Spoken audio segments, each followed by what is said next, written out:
Good morning.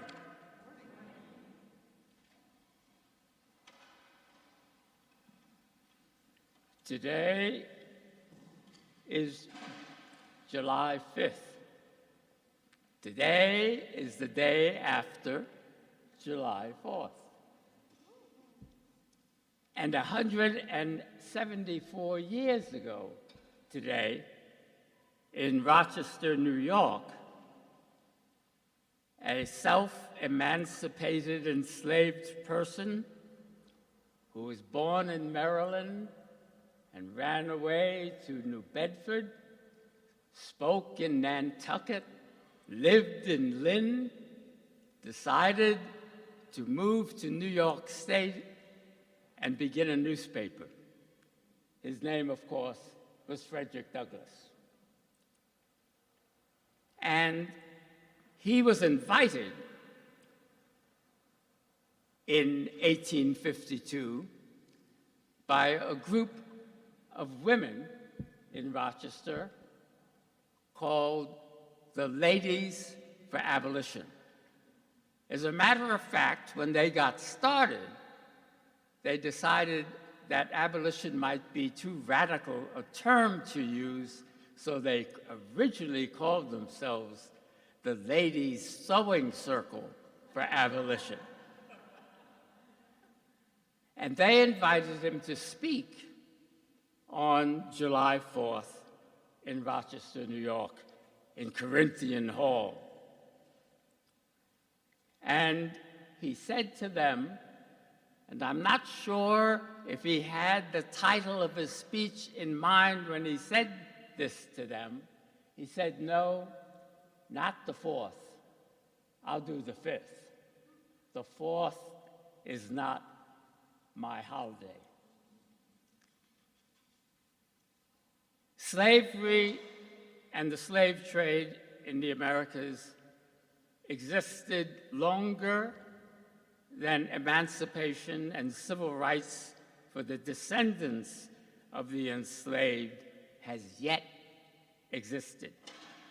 If you use 1619 as the approximate date of the introduction of slavery in the North American British colonies, which would become the United States of America, slavery lasted 246 years.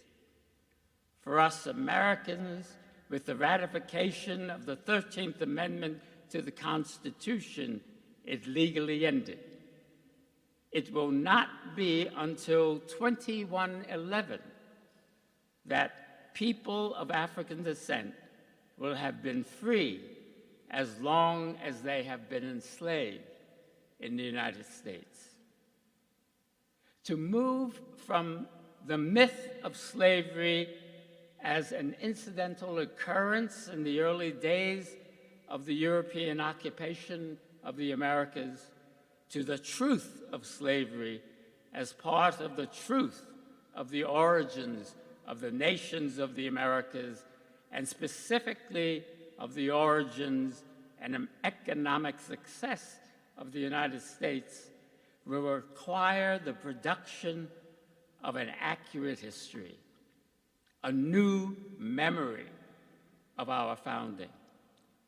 The stories which we combined into the set of experiences, beliefs, and values that affect the way we as Americans perceive who we are.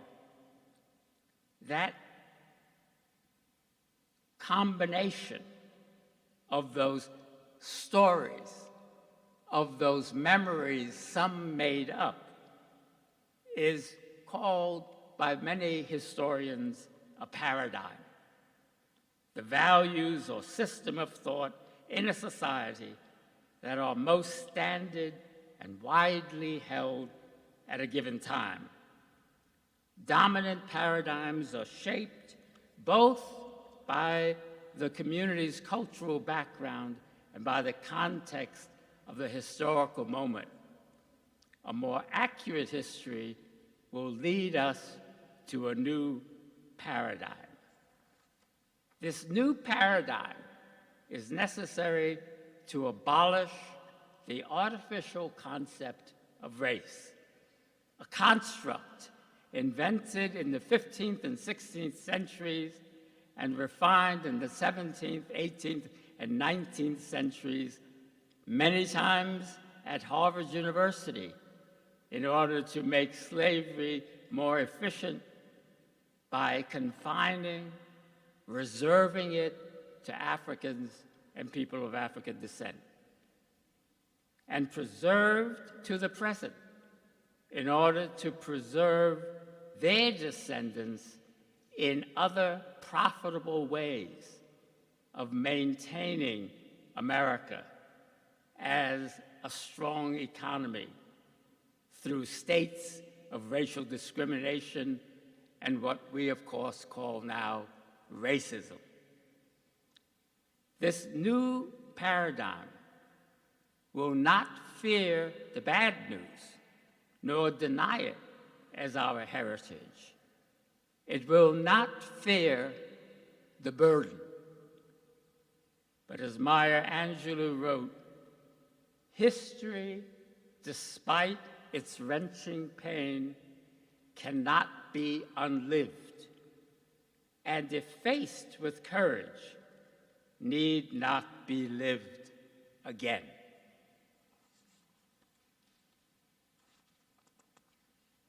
Yesterday, we commemorated and celebrated that we hold these truths to be self-evident, that all men are created equal, and they are endowed by their Creator with certain unalienable rights, that among these are life, liberty, and the pursuit of happiness. And that we, the people of the United States, in order to form a more perfect union, establish justice, ensure domestic tranquility, and provide for the common defense, promote the general welfare, and secure the blessings of liberty to ourselves and our prosperity, to ordain and establish this Constitution of the United States of America. However, this new paradigm will always have space to ask, who is the hour in the hour? Who are the we in the we? At the end of the 18th century, well over 3/4 of all the people alive in the world were in some form of bondage. Some form of bondage. So no one can doubt the revolutionary nature of these words, of these propositions.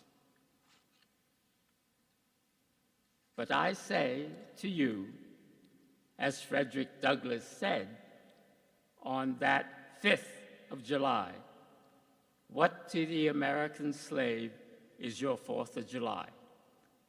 I answer, a day that reveals to him more than all other days in the year the gross injustice and cruelty to which he is the constant victim. Who in this country, who in this state, who in this city could say similar words now, would have said similar words in honesty yesterday? Over the past several years, I have been so moved by indigenous people acknowledging and asking us to acknowledge where we live, to acknowledge this land, where the first peoples were, where we live, usually in a larger majority than they now. It is a simple, profound, gracious telling and reminder of the truth. We are situated right now on the traditional and ancestral homelands of the Massachusetts, and alongside the lands of the Nipmuc and the Wampanoag nations. And it has brought me to consider and ask us to consider an additional acknowledgement, an acknowledgement of time, the date and year when the first Africans were brought to this place, to wherever place we live, to your place, your geography, wherever that place may be. For us, in this place, that acknowledgement would go something like this. The first record of a group of African people arriving in Massachusetts is found in the first governor of Massachusetts journal, John Winthrop's journal. He didn't call it a journal. He called it the History of New England. In his July 1637 notation, Winthrop wrote, "We had now slain and taken in all about 700 Indians. We sent 15 of the boys and 2 women to Bermuda by Mr. Pierce, but he, missing it, carried them to Providence Isle." That's a whole other story, him missing it. Mr. Pierce was the captain of the ship, the Desire, which was built in Marblehead and sailed out of Salem. Providence Isle was a Puritan settlement off the coast of Central America. In an entry dated February 26, 1638, Winthrop wrote in his journal, "Mr. Pierce, in the Salem ship, the Desire, returned from the West Indies after 7 months. He had been at Providence and brought some cotton and tobacco and Negroes, etc., from thence." Some cotton and tobacco and Negroes, etc., from thence, 1638. We know the name of the ship, the name of the captain, the name of the recorder of the events, but yet today, after 385 years, we have not one of the names recorded of the 17 indigenous people sent, nor of the enslaved Africans brought.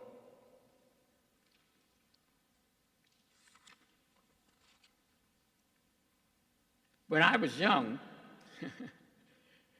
let me just insert here in my introduction, please remember, I'm retired from all of those things. I'm old. But when I was young, I spent a few years at a college in Cambridge, and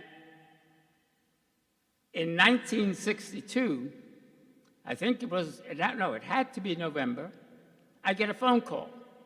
And the person on the line, and I know this happens to lots of you in this congregation, I can't remember his name. He was an important person, and I can't remember his name. And he said, "Byron, go outside and buy the New Yorker. James Baldwin is in the New Yorker." So I went out and got to Harvard Square and got the New Yorker. And so I read that long piece of his, which he entitled "A Letter from My Mind." And it ends with these words: "If we, now, I mean the relatively conscious whites and the relatively conscious blacks, do not falter in our duty now. We may be able, handful that we are, to end the racial nightmare and achieve our country and change the history of the world. If we do not dare everything, the fulfillment of the prophecy recreated from the Bible in song by a slave is upon us. God gave Noah the rainbow sign, no more water, the fire next time. Please, please, members of St. Paul's, please, Christians, Easter people in a Good Friday world, as Barbara Harris would remind us, please let us not falter in our duty now. We are able, small group of followers of Jesus, handful that we are, able to end racial and economic nightmare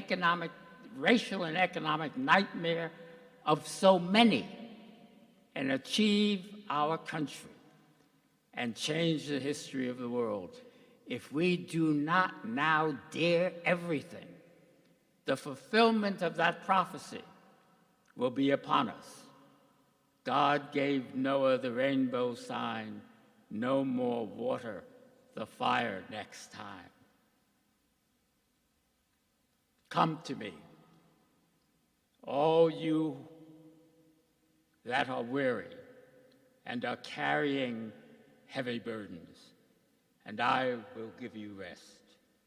Take my yoke upon you and learn from me, for I am gentle and humble in heart, and you will find